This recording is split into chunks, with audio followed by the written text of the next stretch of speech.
मनी plant लावल्यामुळे पैशांचा flow वाढतो का? मनी प्लांट हे तुम्हाला पैसे देत नाही.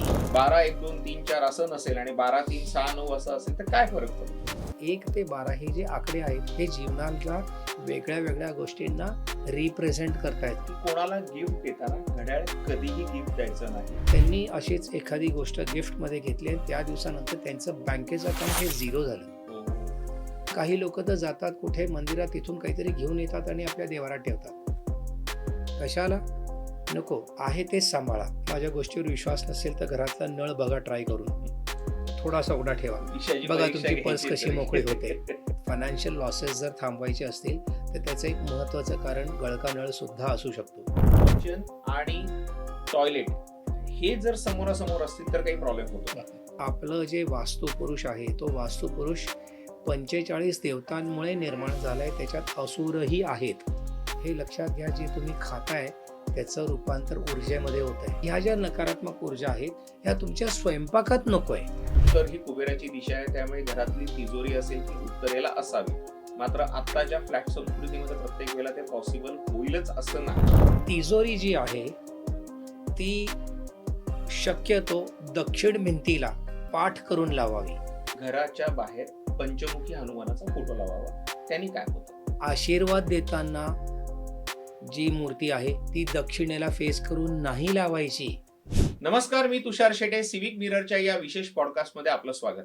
आज आपण चर्चा करणार आहोत वास्तुशास्त्रातल्या काही महत्त्वाच्या प्रश्नांवरती आणि याच तुमच्या माझ्या मनातल्या सोप्या पण महत्त्वाच्या प्रश्नांना उत्तरं देण्यासाठी आपल्या स्टुडिओमध्ये आलेले आहेत डॉक्टर दीपक कुमार, ज्यांचा ज्योतिषी आणि वास्तुशास्त्रावरती सखोल असा अभ्यास आहे. अनेक जण सांगत असतात घड्याळ कुठल्या दिशेला लावायचं, गळकं नळ घरात असेल तर काय होतं, कुठली झाडं कुठल्या दिशेला लावल्याने काय होतं. प्रत्येक जण आपल्याला सांगत राहतो, आपण तसं ते फॉलो करतो. पण त्याचा फायदा होतो की नाही, त्याचं नुकसान होतं का, हेच आपण त्यांच्याकडनं जाणून घेणार आहोत. सर, माझा पहिला प्रश्न आहे, आज अनेकांच्या घरामध्ये आपल्याला मनी प्लांट दिसतं. खरोखरच मनी प्लांट लावल्यामुळे पैशांचा फ्लो वाढतो का, पैसा वाढतो का? स्वामी समर्थ. याचं उत्तर असं आहे की मनी प्लांट ह्याने ऊर्जा प्रवाह सुरू राहतो, ज्याला मयतममध्ये प्राणवाहक असं संबोधन केलेलं आहे. आता मनी प्लांट हा हिरव्या रंगाचा असल्यामुळे ह्याचा नक्कीच घरामध्ये फायदा होतो आणि नक्कीच तुम्ही लावावं. त्याच्या 2 दिशा आहेत लावण्यासाठी. एक आहे उत्तर दिशा, जी कुबेराची दिशा पण संबोधन आहे, आणि उत्तर दिशेला बुधाचा सुद्धा अंमल आहे. बुध हा हिरव्या रंगाचं प्रतीक आहे. दक्षिण पूर्व कोपरा हा सुद्धा मनी प्लांटसाठी सर्व उत्कृष्ट आहे, कारण की ह्याचा संबंध पैशाची आहे. पैसा म्हणजे growth plus expansion is equal to money plant. नैसर्गिक जी ऊर्जा घरात आहे त्याच्यामध्ये प्राणवायू संतुलन करण्याचं काम मनी प्लांट खूप छान करतं. त्याच्यामुळे काय होतं, सायंटिफिक दृष्टिकोन जर बघितला तर इंडोर प्लांट ह्याच्यामुळे तुमच्या घरात ऑक्सिजन वाढतो, म्हणजे नकारात्मक CO2 कमी होऊन जातो. आणि जेव्हा तुमची ऑक्सिजन लेवल थोडीशी वाढायला लागते तेव्हा तुम्ही सकारात्मक निर्णय घेण्याच्या परिस्थितीत ठरता. तर तुमचं मनी प्लांट हे तुम्हाला पैसे देत नाही, पण तुमची निर्णय करण्याची क्षमता नक्कीच चांगली आणि सकारात्मक घडवू शकते. म्हणजे पॉझिटिव्हिटी तो इन्शॉर्ट आणतो. काही लोकांचं असंही म्हणणं होतं की मनी प्लांटचा जो वेल वाढत जातो तो अनेकदा खालच्या डिरेक्शनला दिसतो, त्यामुळे तो खाली न ठेवता तो वरती ठेवावा किंवा तो सर्क्युलर मध्ये तुमच्या गॅलरीमध्ये करावा. याविषयी काय सांगाल? अगदी छान आहे हे. जेव्हा मनी प्लांट तुम्ही ठेवता तेव्हा तो वरच्या दिशेला वाढावं.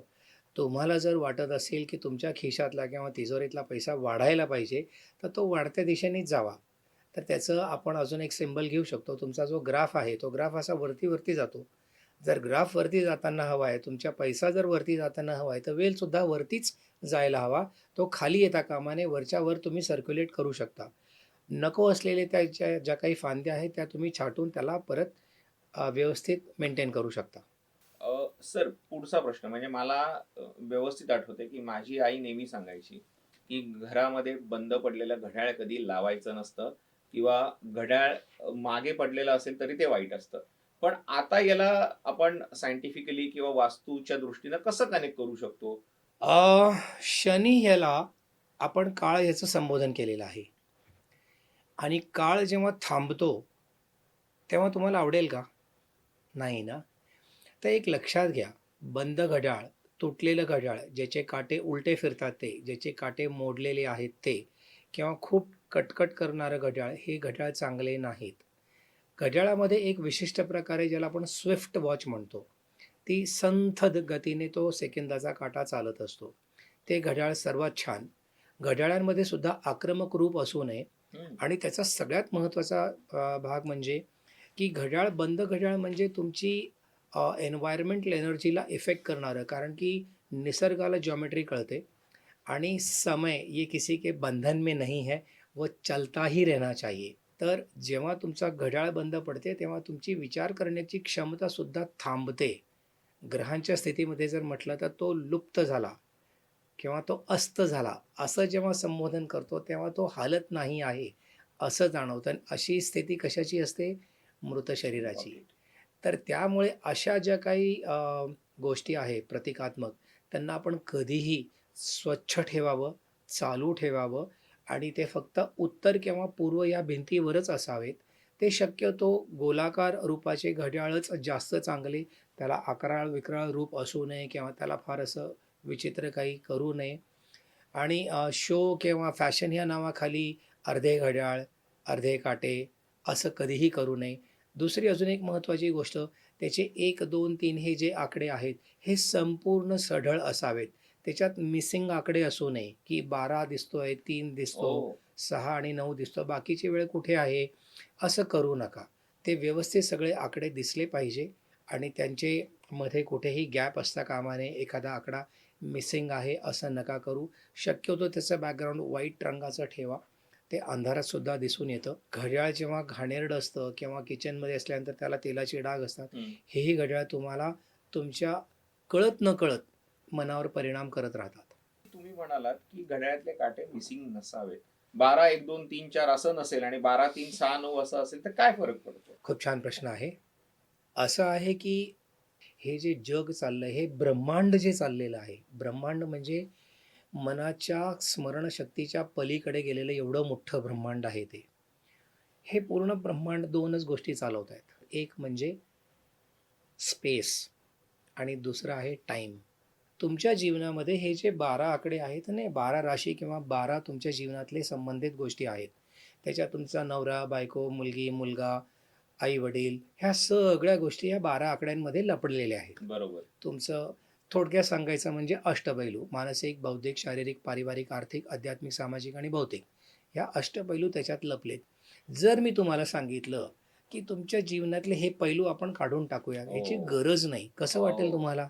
1 ते 12 हे जे आकडे आहेत, हे जीवनाला वेगळ्या-वेगळ्या गोष्टींना रिप्रेझेंट करतायत सर. ह्या गोष्टी रिप्रेझेंट करताना 1-2 गोष्टी जर तुम्ही मिस केल्या, तर काय? तर तुमच्या जीवनाला थोडासा कमीपणा जाणवेल असा माझा एकंदरीत अभ्यास आहे. अनेक जण असं म्हणतात की कोणाला गिफ्ट देताना घड्याळ कधीही गिफ्ट द्यायचं नाही, कारण की इधर तुमची चांगली वेळ किंवा तुमची वाईट वेळ ही त्या व्यक्तीकडे पास होते. कितपत खरं, कितपत खोटं आहे? घड्याळ जेव्हा तुम्ही देता किंवा घेता, तेव्हा त्याच्या मागच्या भावना काय आहेत आपल्याला माहीत नसतं. हम्म. जेव्हा एखादी व्यक्ती जर एखादं चांगलं, मग ते घड्याळ कुठल्याही दृष्टिकोनातनं तो देतोय, तो दृष्टिकोन आपल्याला माहीत नसतो. हम्म. तर एक तर शक्यतो कोणाचे गिफ्ट घेऊ नये. खूप प्रामाणिकपणे सांगतोय, हात जोडून सांगतो, की कोणाचे गिफ्ट शक्यतो टाळावे. तुमच्या समोरचा व्यक्ती हा जरी हसून तुमच्याशी बोलत असला, तर त्याच्या मनातल्या भावना तुम्ही ओळखू नाही शकत. त्यांनी जेव्हा ते घड्याळ विकत घेतलं आणि जेव्हा तो देत आहे, तो कुठल्या भावनेने तुम्हाला घड्याळ देत आहे, हे पण आपण नाही ओळखू शकत. आमच्या शेजारचे एक गृहस्थ होते आणि त्यांनी अशीच एखादी गोष्ट गिफ्टमध्ये घेतली आणि त्या दिवसानंतर त्यांचं बँकेचं अकाउंट हे झिरो झालं. ओ. ते आले माझ्याकडे, त्यांना सजेशन दिलं, की त्यांना असं जाणवलं, जेव्हा तुम्ही गिफ्ट घेता ना, तुमची अंतरात्मा तुम्हाला सांगते, की हे व्यवस्थित आहे किंवा नाही आहे. त्यामुळे जर अशा गोष्टी तुम्हाला घ्याव्या लागल्या काही कारणास्तव, तर त्या रोलिंगमध्ये ठेवा. इथून आलं की इथे पुढे सरकवून टाका, त्या ठेवू नका. आणि विशेषतः काही लोकं तर जातात कुठे मंदिरात, तिथून काहीतरी घेऊन येतात आणि आपल्या देवारात ठेवतात. कशाला? नको. आहे तेच सांभाळा. घरातल्या व्यक्तींना सगळ्यात जास्त सांभाळा. तर हे सगळ्यात महत्त्वाचं आहे. घड्याळ म्हणजे समय आणि समय हा कोणाचाही बांधिलकी नाही आहे. पण देताना किंवा घेताना त्याच्या मागच्या भावना ह्या नक्कीच काम करतात. तर त्या जर जाणून घेण्याची क्षमता नसेल तर घेऊ नका. जर घेण्यात आलं तर ते पुढे सरकवून द्या. सर, मागचा पॉडकास्ट पाहिल्यानंतर 2 प्रेक्षकांनी प्रश्न विचारलेले आहेत किचन मधल्या वास्तुशास्त्रा संदर्भात आहेत. एक प्रश्न असा आहे की घरात गळ असेल तर निगेटिव्हिटी वाढते का? पाण्याची नासाडी होते जी चुकीची आहे, त्यामुळे घरात गळका नळ नसावाच. पण अशा पद्धतीनं याच्यामध्ये वास्तुशास्त्र काय रेफरन्स सांगतो? आपल्या पूर्वजांपासून आपल्या देवतांपर्यंत आणि जर तुम्ही बघितला ऋषीमुनींच्या कमंडलमध्ये सुद्धा पाणी असायचं, जे पाणी काढून ते शिंपडून शिंपडायचंय. श्राप द्यायचे. तर त्या पाण्यामध्ये किती प्रभाव असू शकतो त्याची एक मेमरी आहे आणि त्याचा एक प्रभुत्व आपल्या जीवनावर आहे. आपल्या शरीरात 70% पाणी आहे. जर असं पाणी गळायला लागलं तर काय होईल? तर पाण्याला लक्ष्मी असं संबोधन केलेलं आहे. त्याला जलतत्व आपण म्हणतो आणि जेव्हा हा गळका नळ असतो, तेव्हा तिथे आपण सायंटिफिक रिझन जर बघितलं, तर तुम्ही थोडंसं मेंटेनन्सला जेव्हा तुम्ही डिले करता, तेव्हा तुमचं डिसिप्लिन मेंटेन राहत नाही. आणि जेव्हा डिसिप्लिन मेंटेनन्स राहत नाही, तेव्हा तुम्ही फायनान्शियलकडे सुद्धा दुर्लक्ष करता आणि तुमचा फायनान्शियल लॉस होतो. हे तुमचं काही नाही, फक्त दुर्लक्ष, आळस हेच रिप्रेझेंट करतंय. तुम्ही जर त्या वेळोवेळी जर ते नळ बंद केले, त्याचा अर्थ आहे तुम्ही ॲक्टिव्ह आहात. माझ्या गोष्टीवर विश्वास नसेल, तर घरातला नळ बघा ट्राय करून. थोडासा उघडा ठेवा. विषयाची बघा परीक्षा तुमची पर्स घ्यायची कशी तरी. मोकळी होते. तर हे खूप महत्त्वाचं आहे. फायनान्शियल लॉसेस जर थांबवायचे असतील, तर त्याचं एक महत्त्वाचं कारण गळका नळसुद्धा असू शकतो. किचन आणि टॉयलेट हे जर समोरासमोर असतील तर काही प्रॉब्लेम होतो का? मी असं म्हणेल, की एका वाघासमोर एक बकरी ठेवली आहे. त्या दोघांनाही बांधलेलं आहे. ती बकरीसमोर जर गवत ठेवलं, तर ती गवत खाऊ शकेल का? अशीच परिस्थिती आहे, की किचन जे आहे तुमचं स्वयंपाकघर, ह्याला अग्नीचं प्रतीक मानलेलं आहे. आता अग्नी तत्वाचा संबंध जेव्हा तर जलमध्ये 3 प्रकार आहेत. एक म्हणजे पिण्याचं पाणी, एक म्हणजे ड्रेनेज वॉटर आणि तिसरं आहे समुद्राचं पाणी. तर आपल्याकडे पिण्याचं पाणी एवढं एकच महत्त्व आहे, जे तुमच्या किचनचा जो स्वयंपाकघराचा ओटा आहे, त्या ओट्यावरच तुमचा एक बेसिन किंवा सिंक लागलेला असतो, तिथे बरोबर. तो नळ असतो. पण टॉयलेटमध्ये जो नळ असतो किंवा टॉयलेटमध्ये जी नकारात्मक ऊर्जा असते, तुम्ही एक लक्षात घ्या, आपल्या कुठल्याही धर्मग्रंथामध्ये टॉयलेट हे घरामध्ये नाहीच आहे. बरोबर आहे. इथेच विषय संपला. आपण पुढे बोलायलाच नको. खरंय. इथे आपण थांबवू शकतो. पण एक लक्षात घ्या, आपलं जे वास्तुपुरुष आहे, तो वास्तुपुरुष 45 देवतांमुळे निर्माण झालाय. त्याच्यात असुरही आहेत. तर त्या असुरांच्या ठिकाणी तुम्ही टॉयलेट ठेवू शकता. असं प्रावधान करू शकतो, म्हणजे आपण बघण्याचा दृष्टिकोन थोडासा बदलला आहे. तर आजकाल तर किचनमध्ये सुद्धा टॉयलेट घुसलेले आहेतच. आता ते आपण त्याला काही करू शकत नाही. आहे त्याला आपण मान्य करतोय. पण त्याचं जेव्हा किचनकडे असतं, तेव्हा ह्या 2 विरुद्ध दिशा एक दुसऱ्याला ह्या चांगल्या नाही आहेत. तर तिथे आपण एक रेमेडी अशी करू शकतो, की त्या टॉयलेटच्या दाराला डोअर स्टॉपर लावावा. जेणेकरून ते दार कायमस्वरूपी असं बंदच राहील. दुसरं, त्याला एक उंबरापट्टी लावावी. उंबरापट्टीमुळे काय होतं, एक विभाजन होतं. आणि तिसरी गोष्ट आहे, की ह्या ज्या नकारात्मक ऊर्जा आहेत, ह्या तुमच्या स्वयंपाकात नको आहे. हे लक्षात घ्या, जे तुम्ही खाताय त्याचं रूपांतर ऊर्जेमध्ये होतंय. तर मला तुम्ही खाताना काय खाताय हा विचारपूर्वक करा. मला हाच एक प्रश्न विचारायचा आहे. मी आता या कमेंट चेक करतोय. कल्याणमधनं एका महिलेनी प्रश्न विचारलाय. तिचं म्हणणं असं आहे, की आमच्या घरात जेवण बनवताना आणि जेवताना सतत वाद होत राहतात आणि आमच्या घरातली लोक सतत आजारी पडत राहतात. ही निगेटिव्हिटी इथे कुठे काही संबंध जोडते? बिलकुल. त्याला अनेक कारणं असू शकतात. ज्या वातावरणामध्ये तुम्ही स्वयंपाक बनवताय, त्याचा खूप मोठा परिणाम तुमच्या परिवारावर होत असतो. तुम्ही जेवण बनवताना कुठे बनवताय, कसं बनवताय, शेजारी काय आहे, ह्या सगळ्यांचा प्रभाव होत राहतो. आणि जेव्हा तुम्ही ते ग्रहण करता, तर तुमचा एक भाग बनतो तो. तर जेवण हे खूप महत्त्वाचं आहे. आणि दुसरं असं आहे, की ह्या 2 विरुद्ध दिशा जेव्हा समोरासमोर येतात, त्याचा परिणाम तुमच्या जेवणावर होतो. आणि हा परिणाम तुमच्या घरातल्या लोकांवर आजारपण, तुमच्या बोलण्यामध्ये समन्वय संतुलन राहत नाही, तुमच्या संबंध आणि रिलेशन्समध्ये पण इश्यूज राहतात. हे सगळे त्याचे परिणाम बघायला मिळालेत. जेवणावरूनच प्रश्न निघाला तर अजून एक उपप्रश्न विचारतो. एकदा एका लहान मुलांच्या डॉक्टरांकडे गेलो होतो, तेव्हा त्यांनी एका पॅरेंटना कन्सल्टिंग करताना सांगितलं होतं, मुलाला जेवण भरवताना टीव्ही दाखवू नका, कारण की त्यांचं कॉन्सन्ट्रेशन होत नाही. म्हणजे आपण जर जेवत असू तर पूर्ण जेवण एकाग्रतेने जेवलो तर त्याचा शरीराला किती फायदा होतो हा एक प्रश्न. आणि दुसरा प्रश्न, जेवताना तोंड कोणत्या दिशेला असावं? खूप चांगला प्रश्न आहे. पहिला प्रश्न असा आहे की जेवताना टी व्ही बघू नये. खूप खरं आहे. घरामध्ये किंवा कुठेही बसून जेवतो तेव्हा ही जी रूम आहे ह्याला आपण जॉमेट्री म्हणतो आणि त्याचा एक ऊर्जेचा प्रभाव आपल्यावर होतो. दुसरा, इथे असलेली स्पंदनं, ऊर्जा, प्रकाश आणि कंपन ह्याचा प्रभाव तुमच्यावर सतत होत राहतो.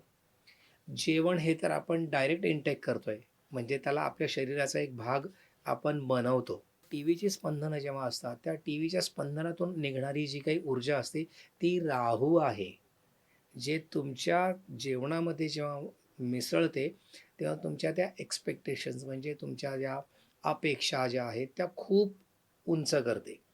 त्याचा खूप मोठ्या प्रमाणात तुमच्यावर प्रभाव दिसतो. जेव्हा तुम्ही ते हाताने हे पंचतत्व आहेत ना सर, ह्या पंचतत्वाने जेव्हा तुम्ही ते जेवण ग्रहण करता, तेव्हा त्याच्यामध्ये जर तुम्ही लक्ष दिलं, तर बघा त्याचा परिणाम तुमच्या शरीरावर किती छान बरोबर. सर, 2-3 वास्तू संदर्भात प्रश्न आलेले आहेत. एक उपप्रश्न मला घ्यायचा होता. तुम्ही सांगितलत की वाहत्या पाण्याचा फोटो ठेवल्यामुळे चंचल लक्ष्मी येते, तुम्हाला स्थिर लक्ष्मीची गरज आहे. आता असं मानलं जातं, उत्तर ही कुबेराची दिशा आहे, त्यामुळे घरातली तिजोरी असेल ती उत्तरेला असावी. मात्र आत्ताच्या फ्लॅट संस्कृतीमध्ये प्रत्येक वेळेला ते पॉसिबल होईलच असं नाही.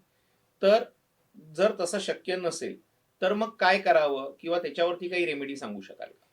तिजोरी जी आहे, ती शक्यतो दक्षिण भिंतीला पाठ करून लावावी. सर्वात उत्कृष्ट आणि उत्तम जी दिशा असेल, ती दक्षिण भिंतीला ती तिजोरी लावावी.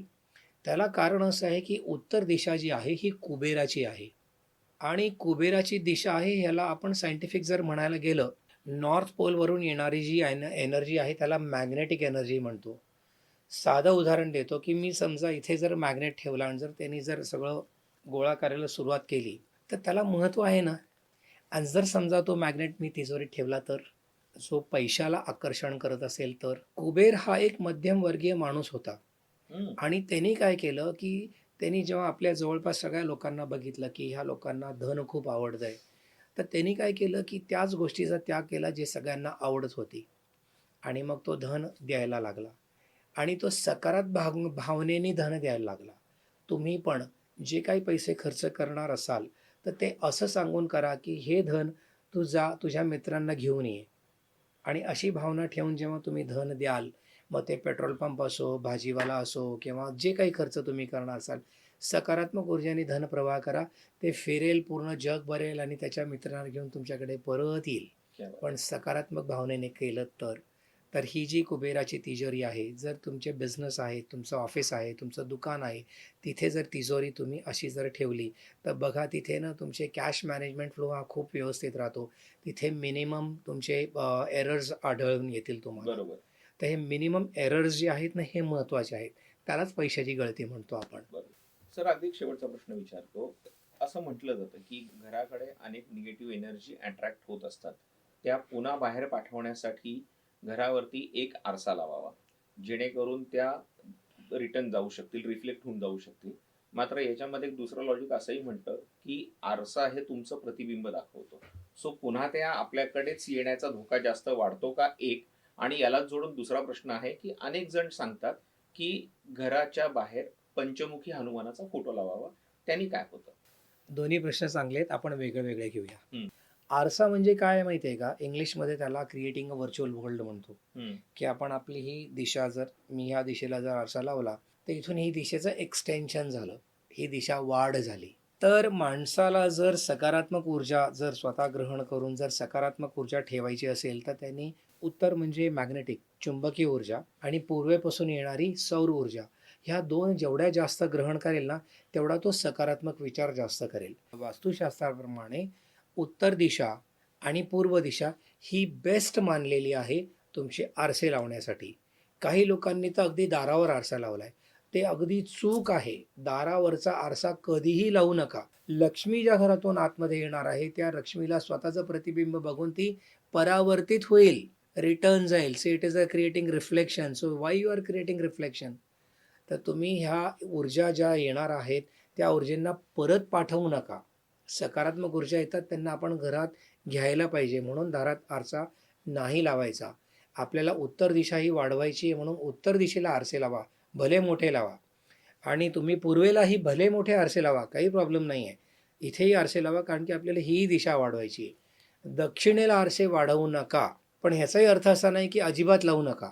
टॉयलेट काही कारणास्तव तुमचं बेसिन आहे, हात जिथे धुतो, तोंड धुतो, ब्रश करतो किंवा दाढी करतो, हे छोटे छोटे आरसे आहेत, 6 इंचाचे, 1 फुटाचे. हे आरसे चालतील. त्याला एवढं बाइंडिंग नाही आहे. कारण की तो गोल आकार नॉर्मली असतो किंवा एक स्क्वेअर असतो. खूप मोठे आरसे लावू नका तिथे दक्षिणेला किंवा पश्चिमेला. कारण की दक्षिण दिशा ही यमाची दिशा धरलेली आहे. तिथे का वाढवताय तुम्ही आपली बरोबर. जागा? सर, आरशांचा मुद्दा झाला. हनुमानाच्या फोटोबद्दल. हनुमानजी म्हणजे साक्षात शंकर भगवान आहेत. आणि लहानपणी जेव्हा आपला जन्म होतो तेव्हा आपली आई सांगते की हे गणपती, हे मारुती, आणि मग त्यांच्या आपल्याला कहाण्या आपल्या आजी आजोबा सांगतात. तर त्यांनी किती गोष्टींवर विजय मिळवला. तर लहानपणापासून आपल्याला ह्या सकारात्मक मूर्तीच्या रूपामध्येच आपल्याला हे एक चित्र तयार होतं.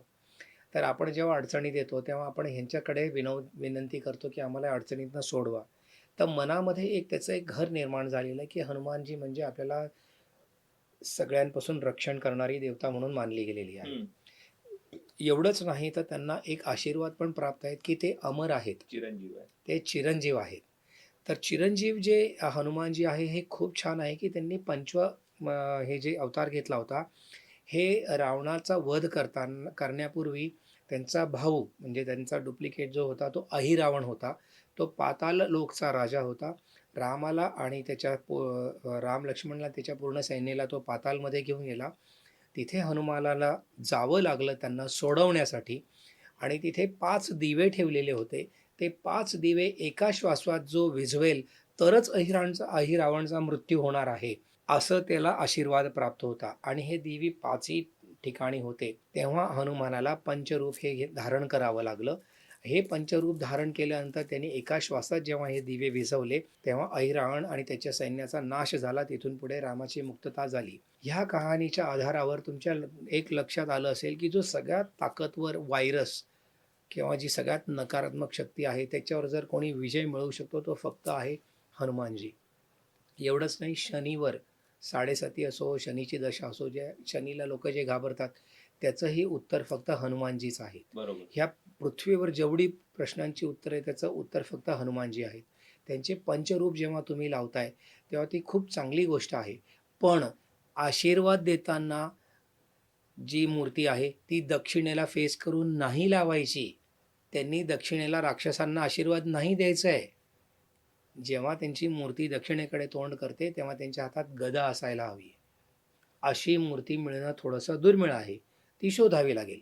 पण इतर दिशेला जर तुम्ही हनुमानाची मूर्ती लावणार असाल, दारावर असो, घरात असो, बाहेर असो, कुठेही, तर मग आशीर्वाद देताना तुम्ही लावू शकता. फक्त दक्षिण आणि पश्चिम ह्या दिशेला, विशेषतः दक्षिण यमाची दिशा आहे, रावणाची लंका तिथेच आहे. तिथे आशीर्वाद देतानाची मूर्ती नका लावू. गदाधारी हनुमानजीची मूर्ती नक्कीच लावू शकता. जेणेकरून तुमच्या ज्या काही 5 महत्त्वाच्या ज्या नकारात्मक ऊर्जा आहेत त्यांचा नाश करण्याची क्षमता त्यांच्यामध्ये आहे. त्यांच्या आधारावर आपलं आयुष्य आपण सुदृढ, साकार, समृद्ध व श्रीमंत बनवू शकतो. असं म्हटलं जातं, म्हणजे इंग्रजीतली एक म्हण आहे, half knowledge is always dangerous. त्याच पद्धतीनं मी एखादी रेमेडी करायला घेतली म्हणून मी दुसऱ्या कोणाला सांगितली, त्यांनी तशीच ती अंधळेपणाने फॉलो केली तर त्याला फायदा होण्यापेक्षा नुकसानच होऊ शकतो. आणि हेच आम्हाला या पॉडकास्टमधनं तुम्हाला सांगायचं होतं. तुमच्या मनातल्या साध्या, सोप्या पण तितक्याच महत्त्वाच्या प्रश्नांची उत्तरं आम्ही तुम्हाला दिलेली आहेत. हा पॉडकास्ट तुम्हाला कसा वाटला आम्हाला कमेंट करून नक्की सांगा. तुमच्या मनात जर काही प्रश्न असतील तर ते तुम्ही आम्हाला कमेंटमध्ये नक्की विचारू शकता. तुर्तास इथे सांगतोय. धन्यवाद. स्वामी समर्थ.